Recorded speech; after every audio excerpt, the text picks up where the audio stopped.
Sony cuts ties with a partner studio, Konami games might not be exclusive after all, the European Commission approves Microsoft Activision merger, and Square Enix commit to making better games. All that and more in today's PlayStation news, let's get to them. PS Plus still has issues with game licenses, as a user on Reddit reported they can no longer access Mafia 3, which they claimed from the basic service back in 2018, and claimed back again as the definitive edition from the catalog, which left in November last year. The same has happened with other games like Gridfall, and it can also happen with other subscriptions like EA Play.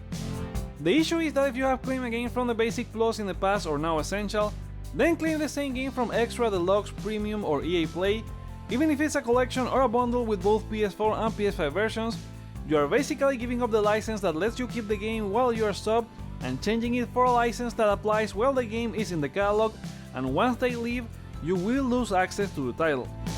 This issue has been going on for over a year, since it also happened before the new PS Plus when PlayStation Now existed, and it's unacceptable that Sony doesn't offer a solution. If you end up losing the game, you can contact Sony support, but that can go either way, so before you are claiming a game from the catalog, make sure you don't have it in your library. And Sony's making sure to improve their bottom line, as a round of layoffs has hit Deviation Games. The news was confirmed by several employees on LinkedIn.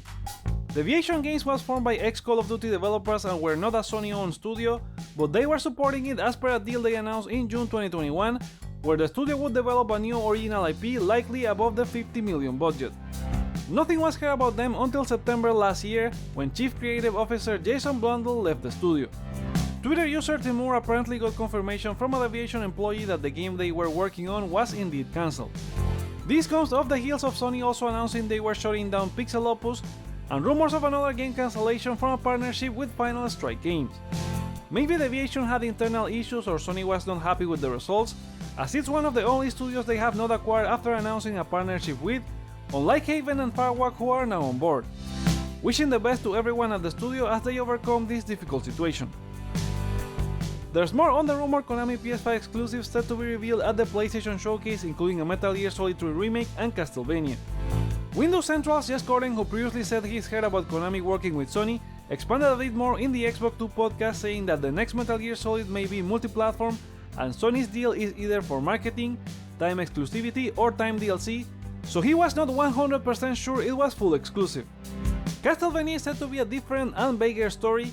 He doesn't know if Konami has something concrete or if it's just a plan, and he neither knows the extent of the exclusivity, if it's full or timed, but it appears it will be multi-platform eventually.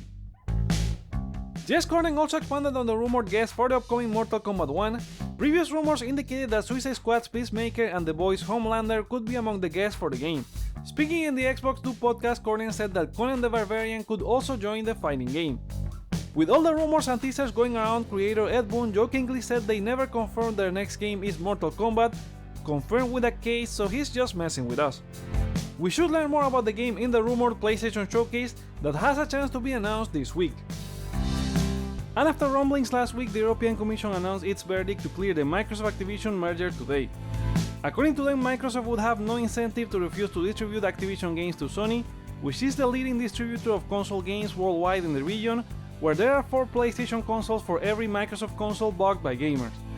And even if Microsoft did decide to withdraw Activision games from PlayStation, this would not significantly harm competition in the console market.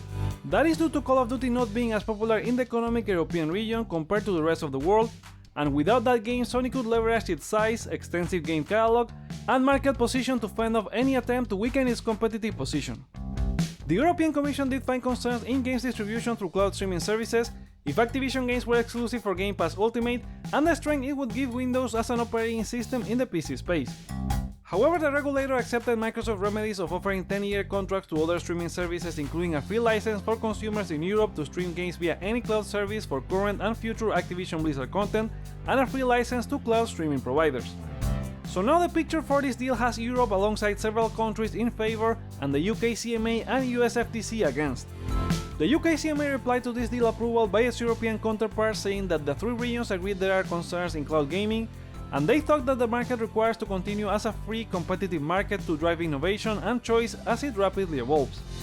Accepting Microsoft remedies means they get to dictate the terms and conditions for the market in the next 10 years, and that's why they decided to block it, but they respect the European Commission's different point of view.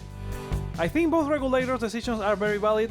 While Europe based their decision on the current position of the market, and right now Microsoft remedies will provide rapid growth for cloud gaming, there's the question of how that landscape will change in 10 years, and if it's correct to give one company control over such popular content while they also control distribution. As for Sony, it appears they end up getting more than just Call of Duty, as the European Commission suggests Microsoft would distribute all Activision games for PlayStation platforms, but since Sony has not signed any deal with Microsoft, I'm not completely sure how that would work out. In the end, we'll have to wait on both the Microsoft appeal against the UK CMA and the US FTC decision, as these two also have the power to stop or grant the deal, but the European decision puts pressure on the other two. At least we're moving forward for this whole discussion to end at some point soon. Moving on, Square Enix is committed to making better games. That is according to their latest financial report, where their goals are to focus resources on titles carefully selected for global appeal, create a pipeline enabling regular launches of major titles, and revisit the total development process to bolster quality. The measures in place are due to the company's digital entertainment branch sales declining over 12% year-on-year to 245.5 billion yen, and out of that HD game sales were 78.5 billion yen, a nearly 10% decline. Square Enix launched multiple new titles such as Outriders World Slayer, Power Wash Simulator, Live Alive, Crisis Core Final Fantasy VII, Forspoken and more, but sales were not as high as in previous years, and it didn't launch expansion packs for Final Fantasy XIV or Dragon Quest X. Their upcoming slate is strong with Final Fantasy XVI this June, Final Fantasy VII Rebirth in winter, and Kingdom Hearts 4 in the future, but they are very inconsistent in releasing stuff like Babylon's Fall, Forspoken, and the least we talk about how they failed to capitalize a huge media IP such as the Avengers, the better. Here's hoping their new strategy works out, but whatever involves Final Fantasy XIV is going to have to wait a little bit, as the game's producer Naoki Yoshida was seen a bit busy on his Nintendo Switch during the most recent livestream for patch 6.4 of the MMORPG. I wonder what came out recently. Now time for some quick-fire gaming news. After Sony gave the heads up a couple of weeks ago, you can now buy PSVR 2 from other retailers including Amazon, Best Buy, Target, Walmart and GameStop in the US. Check your local retailers for availability. If you can't wait for Spider-Man 2, its prequel comic that launched last week as part of Free Comic Book Day is now up on Marvel.com. It focuses on getting us up to speed with Peter, Miles and MJ as they work together to see if magic is real as they face the Hood. It's an interesting read that also teases stuff for the game. Sony San Diego has detailed the main content for MLB The Show Season 2, including Kaijus. Yes, you heard that right. The colossal monsters can be used as props in the stadium creator for you to see in your next match. Other additions with this update include new cars for their Diamond Dynasty mode and more. Developer Wolfeye Studios, form of ex-Arcane developers who made Weird West, have announced a new team up with Galaxy Interactive for an ambitious new IP. They will be looking to expand the team as they start working on prototypes for this project. Another developer working on a new IP is Flying Wild Hog, fresh from publishing Evil West last year. They have begun hiring for multiple positions, including a VFX artist, for a new third-person action game based on Unreal Engine 5.